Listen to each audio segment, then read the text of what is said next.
Assalamualaikum warahmatullahi wabarakatuh. Ketemu lagi dalam pelajaran PALI Praktikum Akuntansi Lembaga Ilmu Pemerintah untuk kelas 11 Akuntansi Lembaga pada fase semester ganjil. Tujuan pembelajaran menerapkan akuntansi lembaga atau pemerintah. Pada akhir pembelajaran, siswa mampu berkolaborasi menyusun laporan keuangan dan siswa mampu menyajikan laporan keuangan. Guru akan mengonfirmasi hal-hal yang sudah dipelajari sebelumnya, kemudian mengonfirmasi penyajian laporan keuangan industri, jasa, dagang, dan manufaktur. Guru juga akan mengonfirmasi yang sudah siswa ketahui tentang pelaporan yang ada di lembaga atau instansi pemerintah.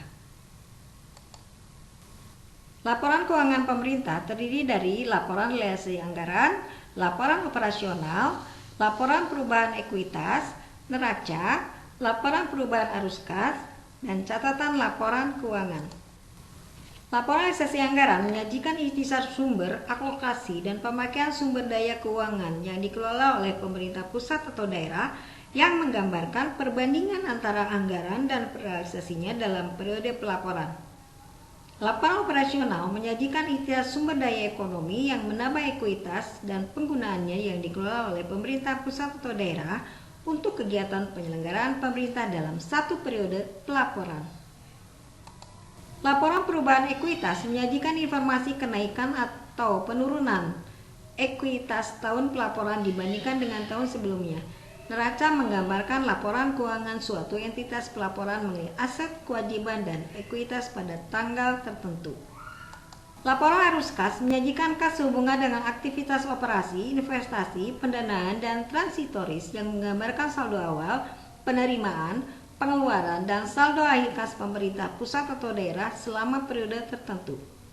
Catatan atas laporan keuangan adalah laporan yang menyajikan informasi tentang penjelasan atau daftar terperinci atau analisis atau nilai suatu pos yang disajikan dalam LRA, LPSAL, LO, LPE, neraca, dan LAK dalam rangka mengungkapkan yang memadai.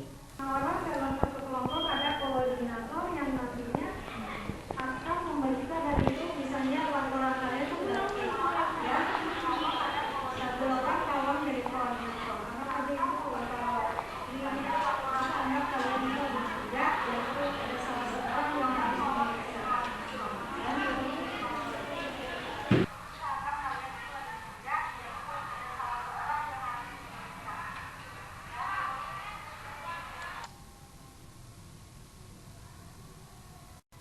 Berikut contoh laporan yang disajikan.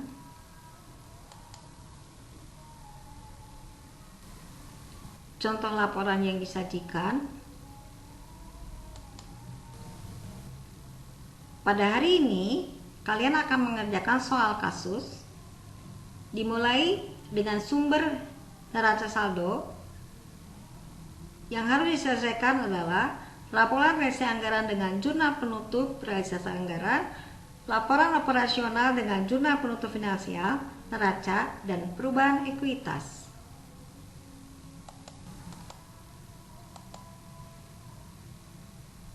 Untuk mengerjakan kasus tersebut, bentuk tim atau kelompok dengan anggota 5-6 siswa. Pembagian tugas dalam kelompok, setiap anggota bertanggung jawab dalam satu tugas. Untuk kelompok yang beranggotakan 6 siswa, sedangkan kelompok yang beranggotakan 5 siswa, ada seorang yang memegang 2 tugas.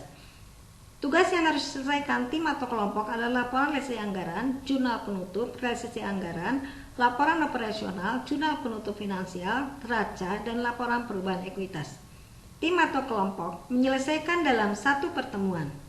Tugas dibuat di kertas terpisah, lalu disatukan atau dibuat di buku tugas masing-masing siswa.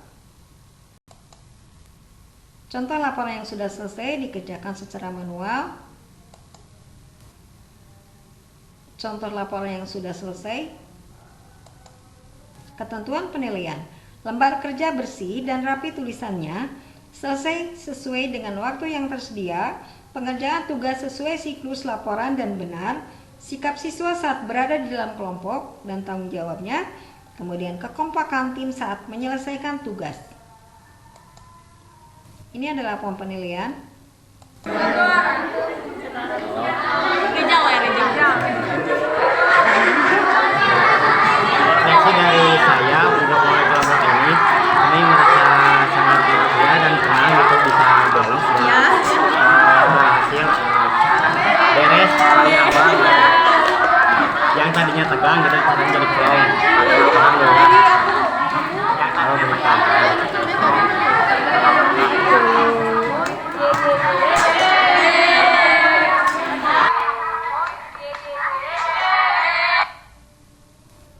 Sumber referensi yang saya pergunakan adalah dari PMM untuk CP dan ATP-nya, kemudian dari Google, kemudian dari YouTube, kemudian juga referensinya dari rekan sejawat. Kemudian buku yang dipergunakan oleh saya adalah buku Praktikum Akuntansi Lembaga atau Instansi Pemerintah yang disusun oleh Kusmayadi dan Wiharti untuk kelas 11 akuntansi untuk SMK, penerbitnya Erlangga. Saya Eti Setiati, Sarjana Ekonomi, Guru Produktif Akuntansi dan Keuangan Lembaga. Instansi saya SMKN 1 Ciamplas, Kabupaten Bandung Barat, Jawa Barat. Semoga ilmunya bermanfaat dan berkah. Terima kasih sudah menyimak dan belajar. Assalamualaikum warahmatullahi wabarakatuh.